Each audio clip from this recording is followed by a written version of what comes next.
भाग 37। रात का समय। निशांत गुस्से में डिनर कर रहा था। वहीं नीलिमा के होठों पर बड़ी सी मुस्कुराहट थी। वो सोफे पर बैठकर लिस्ट बना रही थी क्योंकि वो मेंशन में पार्टी देने के बारे में सोच रही थी, जिसके लिए वो अपने सारे फ्रेंड और रिलेटिव को बुलाने वाली थी। निशांत गुस्से में बोलता है, शर्म नाम की चीज नहीं है ना तुम्हारे अंदर? तुम्हें थोड़ी सी भी शर्म नहीं आ रही है कि तुमने आज क्या किया? नीलम लिस्ट चेक करते हुए बोलती है, शर्म किस बात की? निशांत, तुमने रुद्र सर से उनका मेंशन मांग लिया और बोलती हो शर्म किस बात की? वो मेरी बहन के पति है। थोड़ा तो शर्म कर लेती कुछ मांगने से पहले। मैंने क्या कोई कमी छोड़ी थी जो तुमने रुद्र सर से उनका मेंशन मांग लिया? पता नहीं वो क्या सोच रहे होंगे हमारे बारे में। कहीं तुम्हारे कारण मेरी बहन को कुछ सुनना ना पड़ जाए। इन सब की चिंता नहीं है ना तुम्हें? उल्टा लिस्ट बना रही हो, पार्टी दोगी। एक बात ध्यान से सुन लो, तुम कल सुबह मेरे साथ चल रही हो और रुद्र सर से माफी मांगोगी और ये बोलोगी कि तुम्हें मेंशन नहीं चाहिए। समझ आया? नीलम निशांत की बात सुनकर गुस्से में बोलती है, मैं रुद्र सर से कोई माफी नहीं मांगूंगी और ना ही मेंशन के बारे में कुछ बोलूंगी। तुमने सुना नहीं कि रुद्र सर ने क्या कहा? वो लोग कल लंदन जा रहे हैं और वैसे भी उनके जाने के बाद तो उनका मेंशन खाली ही रहेगा ना। तो एक तरह से हम तो उनकी मदद ही कर रहे हैं ना, उनके मेंशन की अच्छी तरह से देखभाल करके। और उन्होंने क्या कहा था कि उनके पास बहुत सारे मेंशन है, तो एक मेंशन दान में दे दिया तो उसमें इतना बात क्यों बना रहे हो? तुम अगर पूरी जिंदगी भी मेहनत करोगे ना तब भी वैसा मेंशन मेरे लिए नहीं बना पाओगे। और रही बात पार्टी की, तो मैं कल शाम को अपने सारे दोस्तों को और अपने ससुराल से सबको बुला रही हूँ। इस बारे में अब मैं कोई बात नहीं करना चाहती। मुझे नींद आ रही है, फिर मुझे सुबह उठकर पैकिंग भी करनी है। Good night. इतना बोलकर वो इतराते हुए वहां से चली जाती है। निशांत देवकी जी की तरफ देखता है।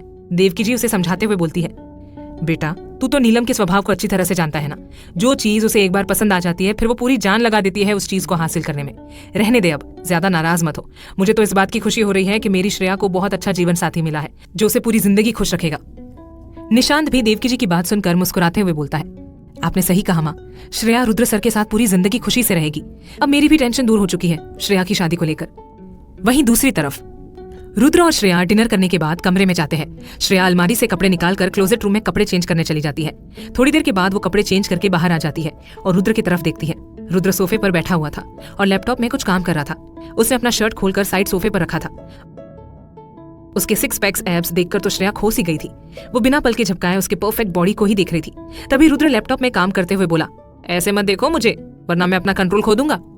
श्रेया उसके अचानक बोलने से चौंक जाती है और जल्दी से अपनी नजरें दूसरी तरफ फेर लेती है। उसे बहुत हैरानी होती है क्योंकि रुद्र तो लैपटॉप में काम कर रहा था, फिर उसे कैसे पता चला कि श्रेया उसे देख रही थी? रुद्र अपना लैपटॉप बंद करके श्रेया की तरफ देखता है और उसके करीब आकर उसके कमर पर अपना हाथ डालकर उसे अपनी बाहों में भरते हुए बोलता है, अब मैं तुम्हारे करीब खड़ा हूँ, अब मुझे अच्छे से तुम देख सकती हो। ऐसे चोरी छुपे क्यों देख रही थी? तुम्हें क्या लगा था कि मुझे पता नहीं चलेगा? मैं तो तुम्हारी सांसों की आहट तक सुन सकता हूँ, फिर तुम्हारी नजरों को अपने ऊपर महसूस कैसे नहीं कर पाता? श्रेया रुद्र की ये बात सुनकर शर्म से अपनी नजरें झुका लेती है। रुद्र फिर उसे अपनी गोद में उठा लेता है और बेड पर लेटा देता है। श्रेया उसे ही देख रही थी। रुद्र फिर उसके ऊपर आकर उसके होठों के करीब अपने होठ लाने लगता है। श्रेया ये देखकर उसके होठों पर अपने हाथ रखकर बोलती है, रुद्र जी आप शायद भूल रहे हैं कि मैंने आपसे 1 साल का समय मांगा था।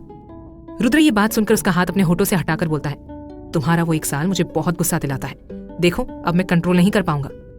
श्रेया इससे पहले कुछ बोलती तब तक रुद्र उसके होठों पर अपने होठ रखकर किस करने लगता है। श्रेया अपनी आंखें बंद कर लेती है। रुद्र उसे डीप किस कर रहा था। थोड़ी देर में श्रेया की सांसें फूलने लगती है, पर रुद्र अभी भी उसे किस ही कर रहा था। श्रेया उसे अपने ऊपर से हटा भी नहीं पा रही थी क्योंकि रुद्र का वजन ज्यादा था। श्रेया फिर उसके होठों पर अपने दांतों से बाइट करती है, जिस कारण रुद्र किस करते हुए रुक जाता है और उसे देखकर हंसते हुए बोलता है, मेरी जंगली बिल्ली, आई लव यू। तुम्हारा ये अंदाज मुझे बहुत पसंद है। इतना बोलकर वो श्रेया के गले में किस करने लगता है। श्रेया भी उसके बालों और पीठ पर अपने हाथ घुमाने लगती है। रुद्र फिर कमरे की सारी लाइट ऑफ कर देता है। थोड़ी देर के बाद श्रेया और रुद्र एक दूसरे की बाहों में सुकून से सो जाते हैं। क्या होगा कहानी में आगे जानने के लिए सुनिए अगला एपिसोड सिर्फ प्रतिलिपि FM पर।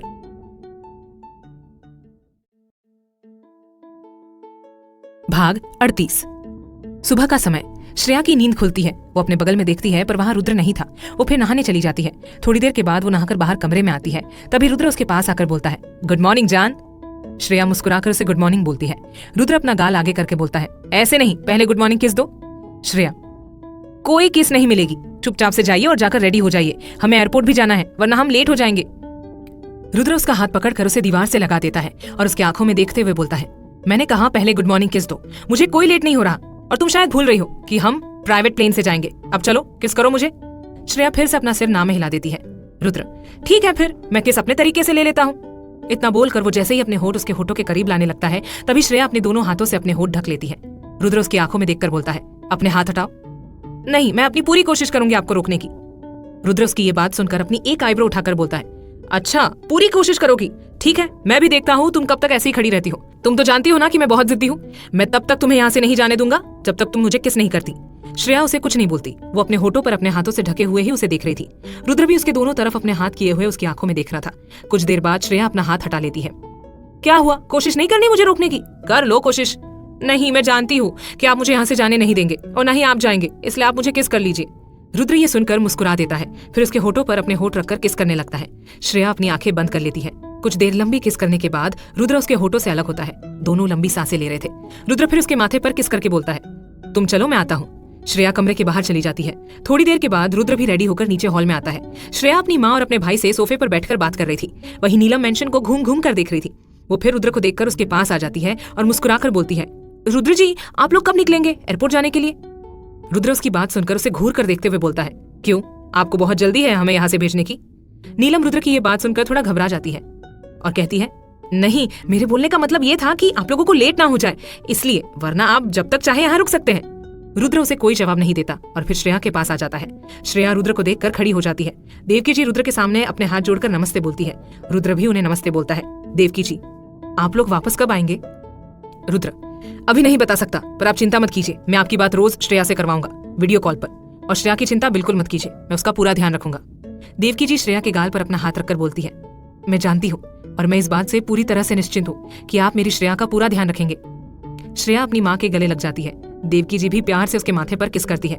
निशांत भी फिर श्रेया के गले लगकर बोलता है, अपना ध्यान रखना। श्रेया हाँ में अपना सर हिला देती है। वो फिर नीलम के पास आकर बोलती है, भाभी, मेंशन को बाद में देख लेना, अभी मुझसे तो मिल लो, मैं जा रही हूँ, फिर पता नहीं कब आपसे मुलाकात होगी। नीलम श्रेया की बात सुनकर मुस्कुरा देती है और उसके गले लग जाती है। श्रेया भी मुस्कुराकर उसे गले लगती है। रुद्र ये देखकर मुंह बना लेता है क्योंकि उसे नीलम पर गुस्सा आने लगा था, इसलिए वो श्रेया को नीलम से दूर ही रखना चाहता था। रुद्र इतना जान गया था कि नीलम बहुत ही मतलबी औरत है जो अपने मतलब के सामने किसी को कुछ नहीं समझती। वो फिर श्रेया के पास आकर उसका हाथ पकड़कर उसे नीलम से अलग करते हुए बोलता है, बहुत गले लग लिया तुमने अपनी भाभी को, अब हमें एयरपोर्ट चलना चाहिए, हमें लेट हो रहा है। श्रेया, पर हमने तो अभी तक ब्रेकफास्ट भी नहीं किया है, वो प्लेन के अंदर कर लेना, चलो अब। श्रेया फिर देवकी जी के पास आकर उनके गले लगकर बोलती है, माँ, मुझे याद करके रोना नहीं, मैं आपसे रोज बात करूंगी। देवकी जी अपना सिर हाँ में हिला देती है। श्रेया फिर रुद्र के साथ बाहर आती है। देवकी जी और निशांत भी उसे छोड़ने बाहर तक आते हैं। श्रेया कार में बैठती है। रुद्र भी उसके बगल में बैठता है। ड्राइवर कार को एयरपोर्ट की तरफ मोड़ देता है। थोड़ी देर में दोनों एयरपोर्ट पहुंचते हैं। एयरपोर्ट के बाहर रुद्र के गार्ड मौजूद थे।